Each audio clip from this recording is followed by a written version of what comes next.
J'étais dans une expérience vraiment bénévole, il n'y avait pas de contrat ou autre chose, enfin si, une convention de stage, mais pas plus.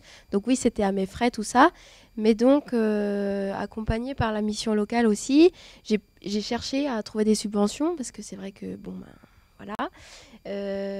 Et j'ai envoyé un courrier au Conseil général en expliquant le projet avec une petite évaluation du budget. Et j'ai eu une subvention, il me semble que ça avait été 500 € de subvention pour ce projet-là. Et donc, du coup, c'était quasiment à quelques euros près le prix du billet d'avion. Donc voilà, et je crois que j'avais aussi envoyé une demande à ma commune de résidence et j'avais dû avoir 50 € aussi, ou peut-être 100, mais donc c'est vrai que je crois pas que ça rentrait dans un, tu vas m'aider peut-être Domitil, je crois pas que ça rentrait dans un financement particulier, il n'y avait pas d'appel à projet particulier, mais ma demande spontanée avait abouti. Je suis parti à chaque fois dans le cadre d'emploi salarié. C'est-à-dire qu'il y avait un contrat de travail, un CDD enfin, j'ai eu un CDD, enfin plusieurs CDD, ce qu'on appelle aussi des contrats d'usage. Donc c'est une sorte de CDD mais adapté à certains milieux professionnels qui permettent d'en faire un certain nombre, enfin où le nombre est moins limité que que les CDD classiques, et puis un CDI même. Et dans ce cadre-là, tous les frais sont pris en charge par l'ONG, puisque l'ONG envoie un salarié faire un travail bien précis à l'étranger. Et ça, effectivement, c'est pas le cas de tout le monde. Après, il y a d'autres associations, d'autres organisations qui envoient des volontaires. Donc les volontaires, eux, n'ont pas un salaire, mais ils ont une indemnité. Et en règle générale, leurs frais sont payés aussi. Après, il y a d'autres associations qui fonctionnent plus avec des bénévoles. Là, pour le coup, souvent, il n'y a pas grand-chose de payé. Parfois le billet d'avion, parfois rien du tout. Enfin, il y a différents types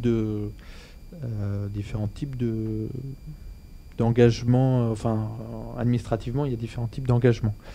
La plupart des ONG, enfin peut-être toutes les ONG, sont des associations type loi 1901. Après, c'est comme les associations qu'on trouve et qui travaillent en France, que ce soit les associations sportives, culturelles, etc. Il y a tous les types.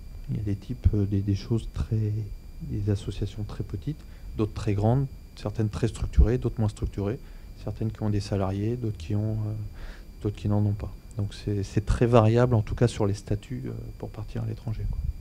Il y a les congés solidaires aussi qui permettent de partir. Alors, des personnes qui sont déjà en poste qui peuvent choisir de prendre un certain temps pour aller à l'étranger dans le cadre d'une action de solidarité, quoi.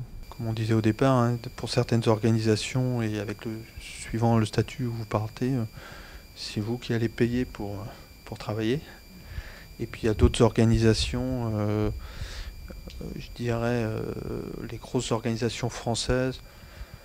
Je pense que les salaires doivent tourner autour en fonction du poste que vous avez, entre 1300 et 2000, voire 2300, si vous avez beaucoup de responsabilités, plus ce qu'on appelle un per diem de vie sur place entre 100 et 500 euros. Enfin, mais c'est difficile enfin, je donne des chiffres là, mais c'est très variable d'une organisation à une autre et c'est vraiment très très variable. Puis après, si vous partez dans des institutions qui sont plus du côté des financeurs, là on est sur ça monte un peu plus. Les critères de recrutement sont un peu plus draconiens. Après, c'est pas le même métier non plus, quoi. Ça dépend si vous préférez un métier de terrain ou plus de coordination ou plus de supervision.